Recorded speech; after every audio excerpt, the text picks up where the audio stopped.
I have a question around content creation and paid promotion, because Sure. I mean, yeah, we have I and probably other people as well have like some sort of insight of what someone like you or someone like Henning or all the other guys who are making gear-related content are charging for a video of a certain length, of a certain detail, etc., etc.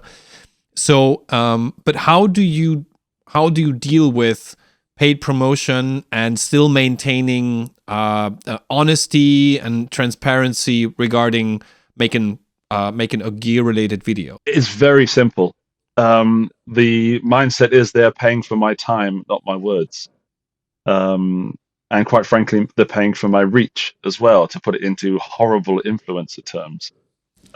Because even though I celebrated 100,000, it still feels dirty for me, to think that you're doing that. It's more of a celebration than a thank you.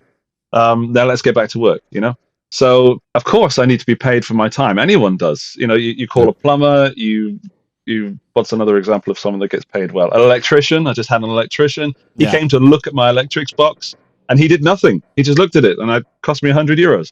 Anyway, that's some personal stuff I've got going on there. I'll deal with that later tonight in my diary.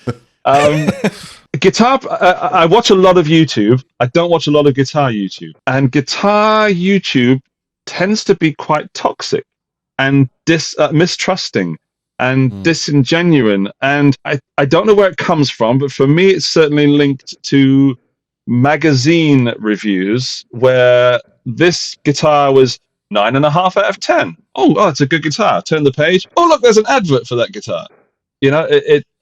We at least subconsciously know, and I don't want to shit too much on magazines because I still read them, I still enjoy them. How can I put this? The responsibility is on the viewer to decide if they trust the piece of media they are consuming, that piece of information, how it's being fed to them. It's your responsibility as the viewer, and if you think you're being lied to, switch off. It's that simple. Leave a nasty comment first, of course, but switch off, go and watch something else. And that's how I deal with it on my channel. I'm totally open. I get paid. For most of my videos last year, I charged €750. And I don't mind telling everybody that, because if the viewer knows, it helps me. Because when I say something positive about this, I don't know, this Guitar Geek mug, for example, that you can buy on my spreadshirt shop. Oh, did you notice how the water didn't fall out then? That was great. Wow. When you say something positive and someone trusts you, then you kind of retain that trust. It's easier to get trust by saying something negative. And if you release a negative video, like, I'm not going to name any names, but there's been a spate of videos recently, and even I did one, a big one. This company's rubbish, or this guitar's rubbish, and they're lying to you. Oh no! People go, oh yes, please give me that negative information that I love. Yeah. So you can gain trust, exactly. But it's a tough old world, and at the end of the day, YouTube making videos. I've just spent another bunch of money on new cameras that I probably don't need, but for me, as you said earlier, Jonathan, you feel like you want to give people the best you can give them. And for me, I noticed that little thing in the side of the camera that doesn't quite please my eye as much as it could. But this new camera doesn't do that. So I'm going to go and buy myself a new camera, which of course costs money. So who's going to... I have a friend, Emily. She's from Get Offset. And she's amazing. And I love her. And her husband's brilliant. And they're a power couple. And I hate them as much as I love them because I'm very jealous.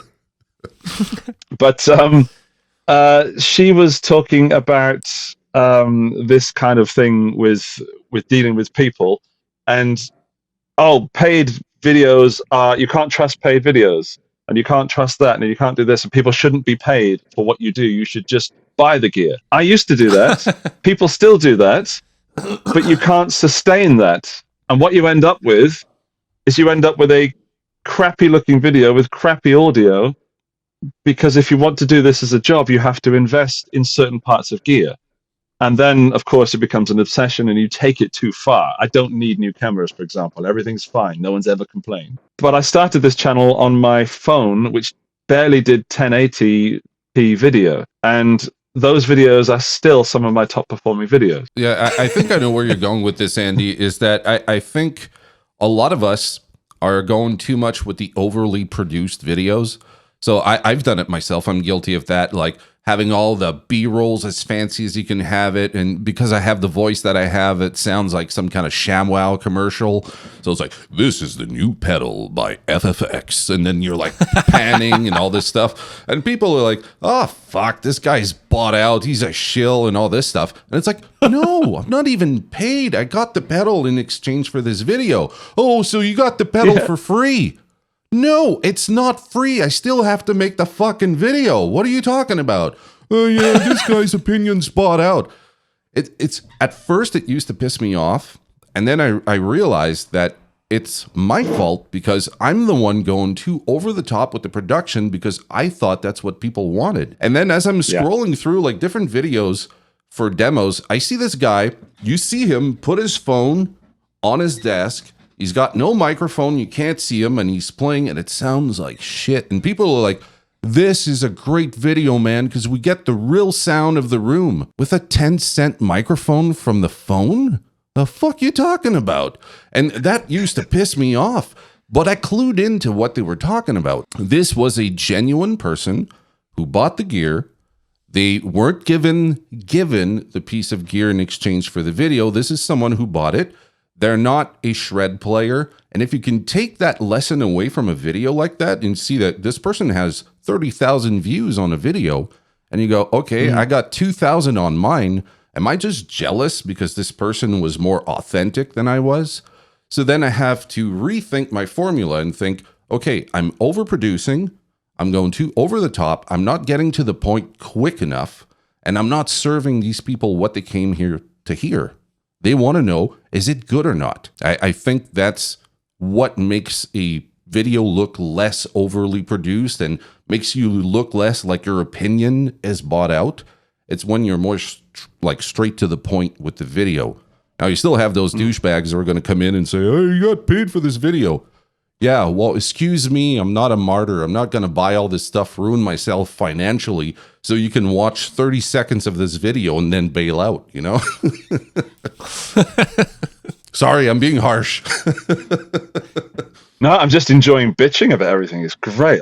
I love it. Empty of all this bad energy. I'm going to open the windows, let the energy out. Yeah, just let it out. Oh, I love it. I'm going to go and drive my car for 10 minutes. That'll do. Ah, you! Go away! Get out of my road. That's what we're all about, you know? Like living catharsis.